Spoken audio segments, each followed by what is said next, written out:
Nature जो होता है हमें बहुत अच्छी अच्छी चीज़ें बताता है। मतलब हमें बहुत अच्छे अच्छे लेसन देता है, कैसे दुनिया में सरवाइव करना है, कैसे ख़राब लोगों से दूर रहना है और कैसे लोगों से उठकर बहुत अच्छे मुकाम पर पहुंचना है। उसी तरह नेचर हमें फाइनेंस के बारे में भी बहुत अच्छी अच्छी चीज़ें बताता है। अगर इनको कोई भी इन्वेस्टर फॉलो करता है तो वो लॉन्ग टर्म में बहुत अच्छे पैसे बना सकता है, क्योंकि सब कुछ नेचर पे ही डिपेंड है। नेचर सबको एक ऐसे लेसन देता है कि अगर आप इनको धीरे धीरे फॉलो करते हैं तो आप दुनिया में हट के बहुत अच्छे बन सकते हैं। इसी तरह इन्वेस्टिंग में भी हो सकता है और इन्हीं चीज़ों को मैंने 3 पार्ट में डिवाइड किया है। तो इसमें से पहला लेसन ये है, जब हम कभी कोई पौधा लगाने की सोचते हैं तो हम नर्सरी जाते हैं, वहाँ से कई सारे पौधे खरीद के लाते हैं, क्योंकि हमें लगता है कि कोई अच्छा होगा, कोई ख़राब होगा और कोई सूख जाएगा। जब हम कई सारे पौधे लगाते हैं तो उनसे फल की भी उम्मीद करते हैं। उसी तरह जब इन्वेस्टिंग जो होती है, जब उसमें हम इन्वेस्ट करते हैं तो हमको अपना पोर्टफोलियो जो होता है उसको डाइवर्सिफाई करना चाहिए। मतलब अलग अलग कंपनी के स्टॉक में इन्वेस्ट करना चाहिए। तो जो उसी तरह कोई पोर्टफोलियो का जो स्टॉक होगा वो बहुत अच्छा हो जाएगा, कोई एकदम छोटा रह जाएगा और कोई मीडियोकर रह जाएगा।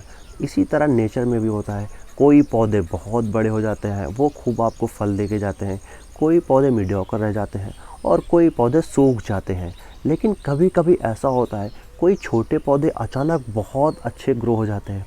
उसी तरह पोर्टफोलियो में आपका भी होता है, कुछ स्टॉक कुछ साल तो ऐसे ही रह जाते हैं, लेकिन कुछ साल बाद वो अचानक बहुत तेज़ी से ग्रो होने लगते हैं, क्योंकि उन सेक्टर में उस टाइम पर बूम आने लगती है। और दूसरा लेसन, जो किसान होता है जब वो आम का पेड़ लगाता है तो उस आम के पेड़ से वो उम्मीद करता है कि उसका आम का पेड़ जो रहेगा वो 3-4 साल बाद पौधा देना शुरू करेगा, ना कि वो लगते ही पौधा देना शुरू कर देगा। जितने साल वो आम का पेड़ रहेगा उसकी शाखाएं उतनी ज़्यादा विशाल होते जाएंगी और उसको उतना ज़्यादा फल मिलता जाएगा। उसी तरह इन्वेस्टिंग में होता है, जब आप किसी कंपनी में इन्वेस्ट करते हैं तो उसका स्टॉक आप जितने दिन होल्ड किए रहेंगे उतना अच्छा आप रिटर्न कमा पाएंगे, ना कि आप अगर कुछ साल में ही बेच देते हैं तो आप जितने साल में उसको आप स्टॉक बेच देंगे उतना आप रिटर्न कमा पाएंगे।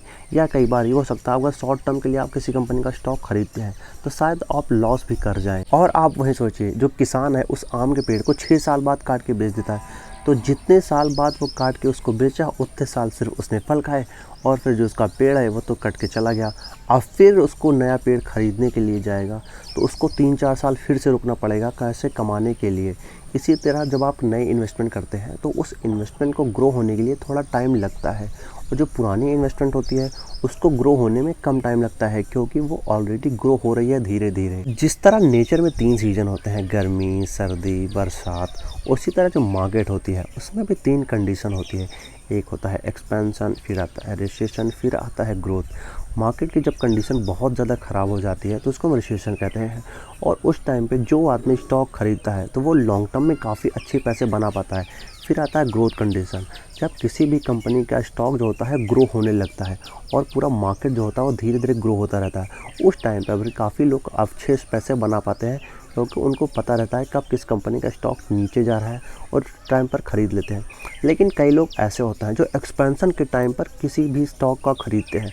तो एक्सपेंशन के टाइम पर जब वो लोग ख़रीदते हैं तो तुरंत मार्केट अगर गिरती है थोड़ा बहुत तो तुरंत बहुत लॉस करके जाते हैं। इसी तरह जो नेचर है उससे आप अगर समझेंगे तो 3 कंडीशन होती है, और उस तरह मार्केट में भी 3 कंडीशन होती है। कब आपको स्टॉक खरीदना है ये आपको पता होना चाहिए, ना कि जब किसी स्टॉक की प्राइस बहुत ज़्यादा हाई पे उस टाइम पे आप अगर खरीदेंगे तो आप हमेशा लॉन्ग टर्म में भी नुकसान कर जाएंगे। क्योंकि अगर आप किसी भी कंपनी के स्टॉक को हाई प्राइस पर खरीदेंगे तो बहुत मुश्किल है कि आप पैसे बना पाएँ, चाहे वो लॉन्ग टर्म में हो या शॉर्ट टर्म में हो। लॉन्ग टर्म में उसको पैसे बनाने के लिए आपको बहुत दिन रुकना पड़ेगा।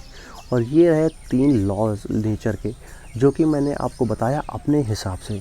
अगर आप इन 3 चीज़ों को इन्वेस्टमेंट करने से पहले फॉलो करते हैं तो शायद आप अच्छा रिटर्न बहुत जल्दी कमा पाएँ। और अगर आप किसी भी कंपनी के स्टॉक को ज़्यादा दिन तक रखेंगे तो आप ज़्यादा अच्छा रिटर्न कमाएंगे। और कब आपको स्टॉक खरीदना है ये चीज़ें आपको पता होनी चाहिए। और आप जब पोर्टफोलियो में आप इन्वेस्टमेंट कीजिएगा तो अपना पोर्टफोलियो सिर्फ एक कंपनी के स्टॉक में इन्वेस्ट ना कर दीजिए, क्योंकि नहीं तो आपका पोर्टफोलियो सिर्फ एक कंपनी के ग्रोथ पर डिपेंड हो जाएगा। अगर आप अपना पोर्टफोलियो डाइवर्सिफाई करेंगे, अलग अलग कंपनी में इन्वेस्ट करेंगे, तो शायद उम्मीद है कोई आपकी कंपनी बहुत अच्छी कर जाए, कोई कंपनी ख़राब कर जाए और कोई कंपनी मीडियोकर रह जाए। तो जब आपकी जो ग्रोथ होगी पैसों की वो अच्छी खासी तभी हो पाएगी। और उम्मीद करता हूँ नेचर से आपको पता लगा होगा कि कैसे इन्वेस्टमेंट करते हैं। अगर आपको ये वीडियो पसंद आए तो अपने दोस्तों के साथ ज़रूर शेयर कीजिएगा ताकि उनको भी इस बारे में पता चले, और हमारे वीडियो को लाइक सब्सक्राइब करके ज़रूर जाइएगा।